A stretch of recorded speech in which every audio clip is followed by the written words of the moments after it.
Baahubali movie का एक dialogue है कि समय हर कायर को एक मौका देता है शूरवीर बनने का, और ये मौका अभी है, ऐसा डायलॉग है। जय हो मूवी में सलमान खान का एक डायलॉग है कि इंसान के अंदर एक सोता हुआ शेर होता है, उसको उंगली मत कर, अगर जाग जाएगा तो बहुत परेशानी हो जाएगी। तो कहने का मतलब ये है कि हर इंसान के अंदर एक लीडर छिपा ही होता है। इंसान के अंदर एक ऐसा इंसान, एक ऐसा लीडर छिपा होता है, लेकिन हम वो लीडर को कभी जगा ही नहीं पाते। हम वो जिनको अंदर जो जिन है, अलादीन का जो चिराग है वो घिसते से अंदर जिन निकलता है, वैसा हर इंसान के अंदर एक जिन है, हम बाहर ही नहीं निकाल पाते। लेकिन एक अमेजिंग किताब लिखी गई है जॉन सी मैक्सवेल के द्वारा, जिस किताब का नाम है अपने भीतर छिपे लीडर को कैसे जगाएं। इंग्लिश में इस किताब का नाम है developing the leader with in you. Amazing किताब है। जॉन सी मैक्सवेल जो है वो लीडरशिप की दुनिया का बेताज बादशाह है। इन्होंने 100 से ज़्यादा लीडरशिप के ऊपर किताबें लिखी है, और उनकी जो किताबें हैं वो बहुत ही अमेजिंग होती है, बहुत ही नॉलेज ड्रिवन होती है। ये किताब जो है वो एक बेस किताब है ये, और उसके बाद अपनी टीम के लीडर को विकसित कैसे करें, ऐसी 2 किताब है। लेकिन आज हम बात करेंगे कि एक लीडर के अंदर ऐसे कौन कौन से गुण होने चाहिए और एक लीडर के अंदर के लीडर को कैसे जगाना है, तो इसके ऊपर हम बात करेंगे। अब सबसे पहला जो इसका चैप्टर है वो चैप्टर है कि लीडर के अंदर कैसे कैसे गुण होने चाहिए। उसमें नंबर 1 पे है लीडरशिप की परिभाषा, मतलब कि लीडरशिप की व्याख्या, मतलब प्रभाव। वो कहते हैं कि लीडर के अंदर नंबर 1 कोई गुण होना चाहिए तो वो है प्रभाव, इन्फ्लुएंस। एक लीडर हमेशा एक इन्फ्लुएंसिंग पर्सनालिटी होनी चाहिए, बराबर है। और इनके अंदर इन्होंने इस चैप्टर के अंदर लिखा है कि लीडर जो है वो 5 प्रकार से प्रभाव छोड़ता है। पहले लेवल का जो प्रभाव है वो है पोजीशन लीडर, मतलब कि एक बंदा लीडर इसलिए है क्योंकि वो पोजीशन के ऊपर है। जैसे कि आपके बॉस को आपको सबमिट करना ही पड़ता है, बराबर है। नीचे वाले कर्मचारी को ऊपर वाले कर्मचारी को सबमिट करना ही पड़ता है। तो क्या आप वैसे पोजीशन लीडरशिप पे हो? दूसरे टाइप के लीडरशिप है परमिशन लीडरशिप, मतलब कि बंदे ने नीचे वाले बंदे के लिए कुछ काम किया है, इस वजह से नीचे वाला बंदा उसको लीडर मानता है। मेरे सीनियर ने मेरे लिए कुछ काम किया है, मुझे हेल्प की है, मुझे गाइड किया है, और मुझे कहीं ना कहीं अपनी लाइफ में हैंड होल्डिंग किया है, तो इसको बोलते हैं परमिशन लीडर के मैंने परमिशन दी है कि तू मेरा लीडर है। तो क्या आप परमिशन लीडरशिप के ऊपर हो? लेकिन उसके ऊपर वाली लीडरशिप है तीसरे नंबर की प्रोडक्शन लीडर, मतलब कि एक बंदा है जिसने ऑर्गेनाइजेशन के लिए, संस्था के लिए, देश के लिए बहुत काम किया है, और बिकॉज ऑफ उनका रिजल्ट जो है उन्होंने संस्था को आगे बढ़ाने के लिए अपनी जान तक दे दी है, ऐसा। तो इस लीडरशिप को बोलते हैं प्रोडक्शन लीडरशिप। तो क्या आप प्रोडक्शन लीडरशिप पे हो?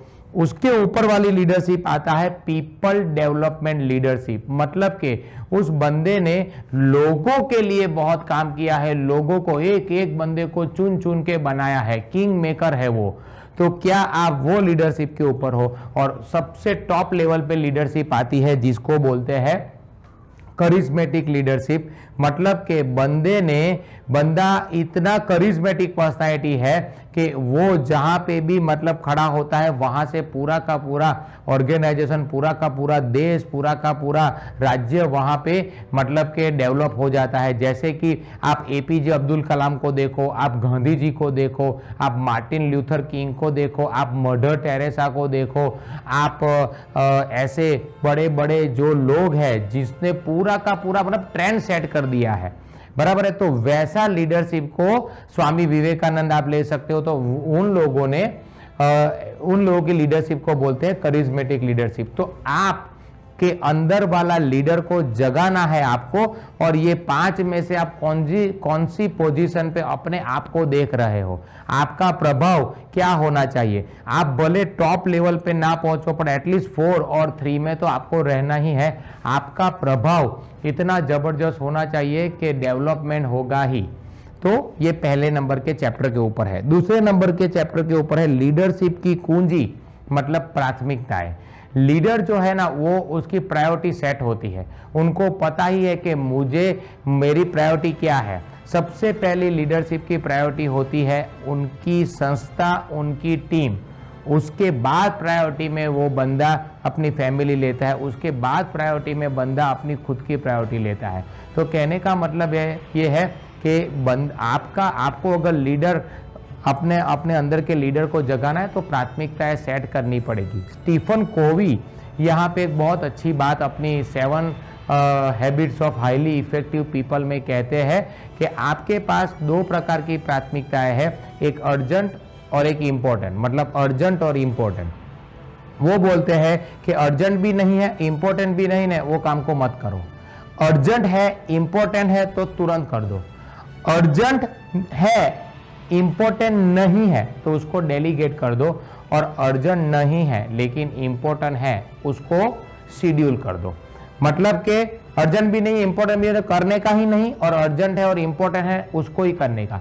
और उन्होंने ये कहा है कि एक लीडर अपना 75% टाइम, 75% टाइम अर्जेंट और इंपॉर्टेंट काम में लगाता है।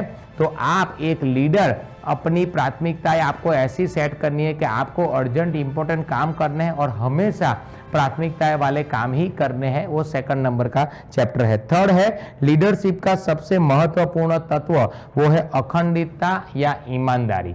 मतलब कि एक लीडर ईमानदार होता है। ईमानदार का मतलब क्या है पता है? यहाँ पे ईमानदार का मतलब यह है कि जो वो बोलता है ना वो करता है, और उसने अगर बोला तो मतलब ये होगा ही होगा। इसको बोलते हैं लीडरशिप। आप अपना कैरेक्टर ऐसा बनाओ कि आप जो बोल रहे हो ना आप वो कर रहे हो, या तो आप वो ही करो जो आप बोल रहे हो। मैंने ऐसे बहुत सारे लीडर देखे हैं जो बोलते कुछ है और करते कुछ है।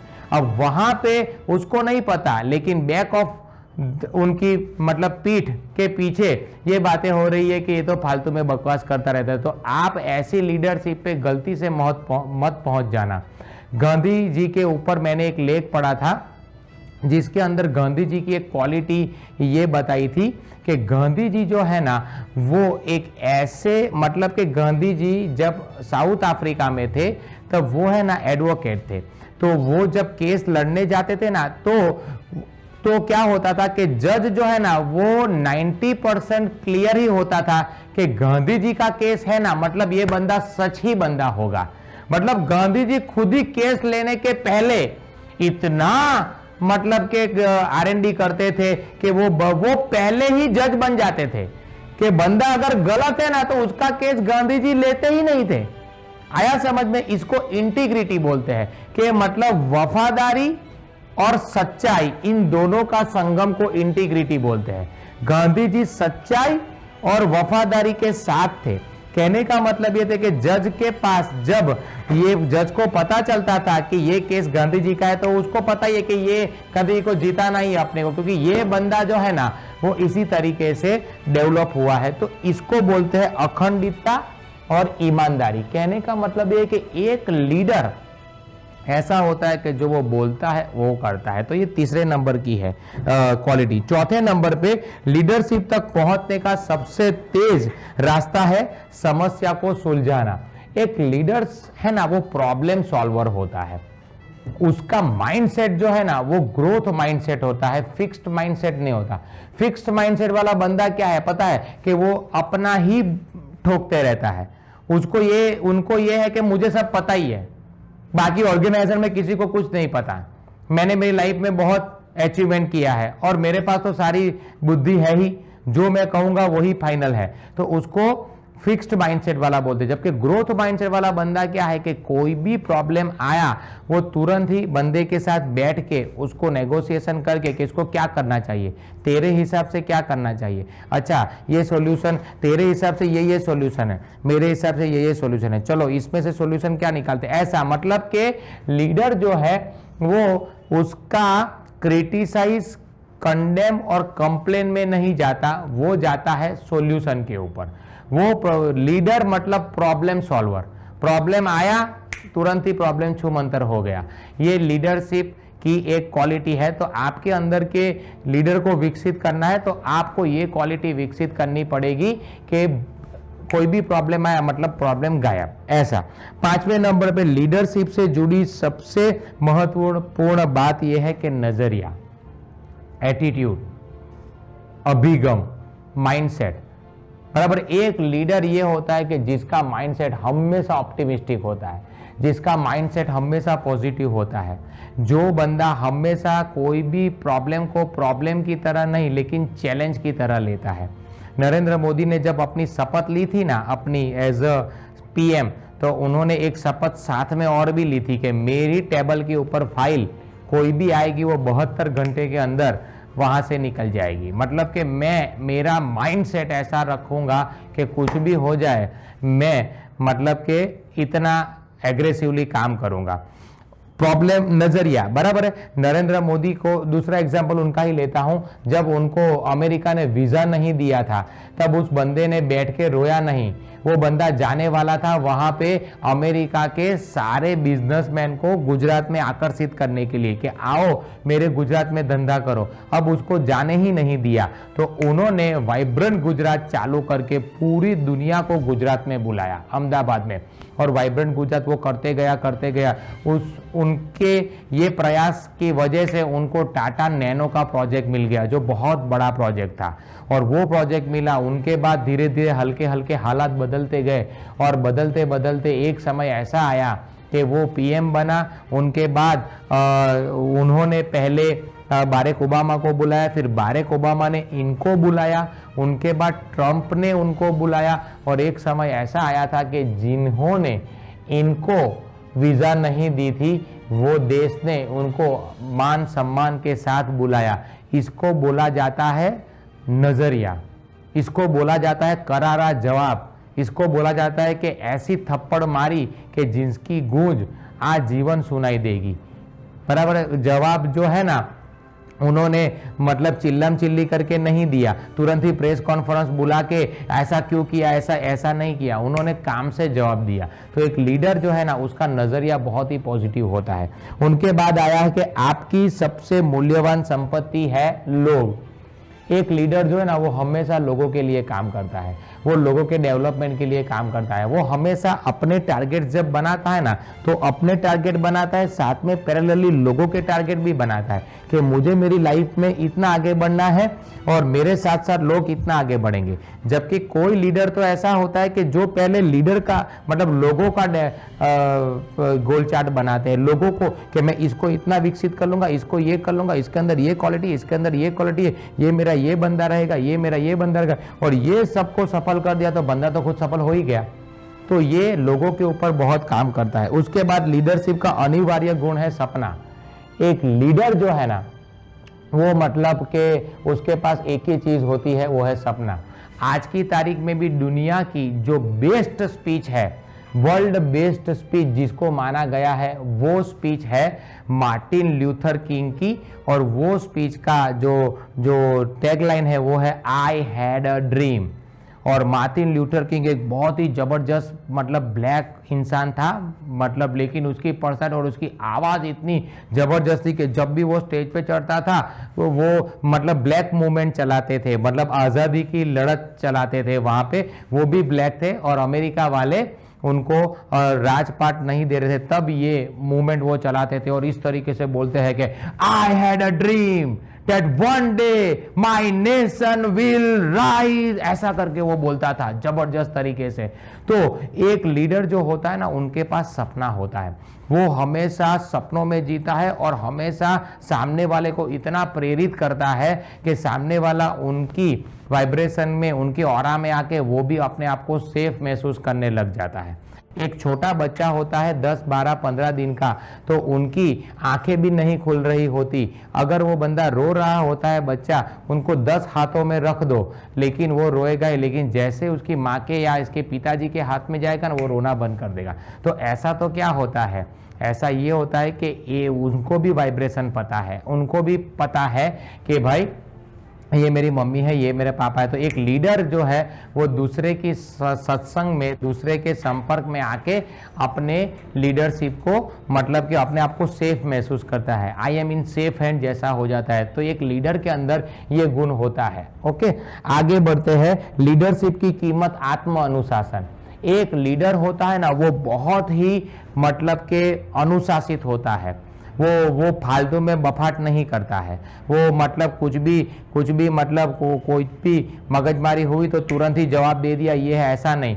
वो जवाब अपने रिजल्ट से ही देगा, मतलब वो इतना अनुशासित होता है। रतन टाटा जी को जब अपनी टाटा कंपनी वो बेचने गए थे फोर्ड को, तब वो फोर्ड ने उसको ये बोला, फोर्ड या फिर मेरे ख्याल से रेंज रोवर कंपनी जो है ना, उनको वो बेचने गए थे, तो उन्होंने डील भी साइन कर दी, डन भी हो गया। फिर उस बंदे ने, और फॉरेन वाले बंदे ने इसको बोला रतन टाटा को कि अगर धंधा आता ही नहीं था तो फिर धंधे में घुसे क्यों?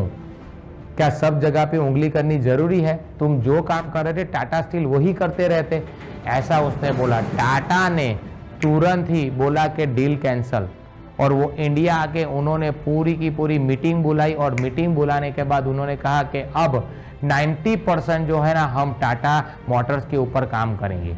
और उन्होंने इतना भयंकर एक्शन लिया कि एक समय ऐसा आ गया कि जिस बंदा उसकी कंपनी खरीदने वाला था, टाटा ने उसी की कंपनी खरीद ली। और इसी की वजह से आज जो रेंज रोवर और ये पूरी टाटा की जो पूरी की पूरी लैंड रोवर और रेंज रोवर की सारी कारें इंडिया में घूम रही है, वो है आत्म अनुशासन। टाटा का आत्म अनुशासन था कि जवाब तो रिजल्ट से ही देना है, बराबर है।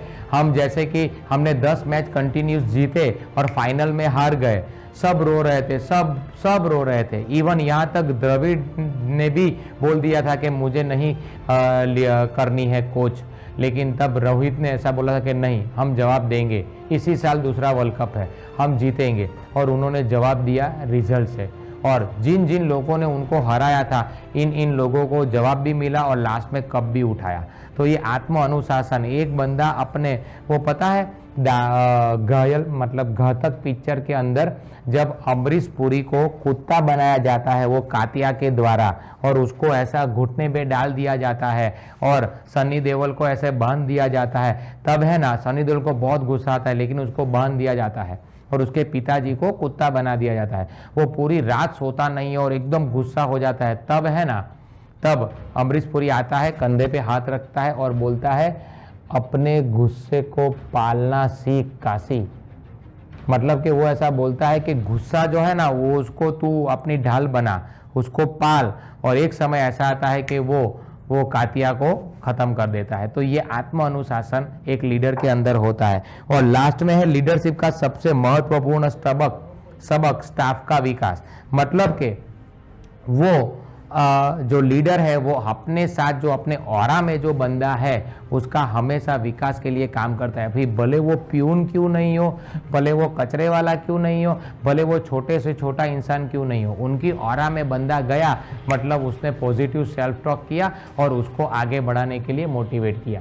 तो कहने का मतलब यही है कि अपने आप के अंदर के लीडर को अगर आपको विकसित करना है तो ये स्टेप बाय स्टेप सारी क्वालिटी के ऊपर काम करिए और आपने आप को निखारिए। देखो, मैंने मेरी ज़िंदगी में बहुत देखा है कि जब आप सामने डील करने के लिए जाते हो और सामने बैठते हो ना, वो बंदा with in a fraction of second, minute, 2 minute, 3 minute, 4 minute में अंदाज़ा लगा लेता है कि इसके साथ मुझे काम करना है कि नहीं करना, और with in a fraction of second वो डिसीजन चेंज कर देता है कि करना है कि नहीं करना।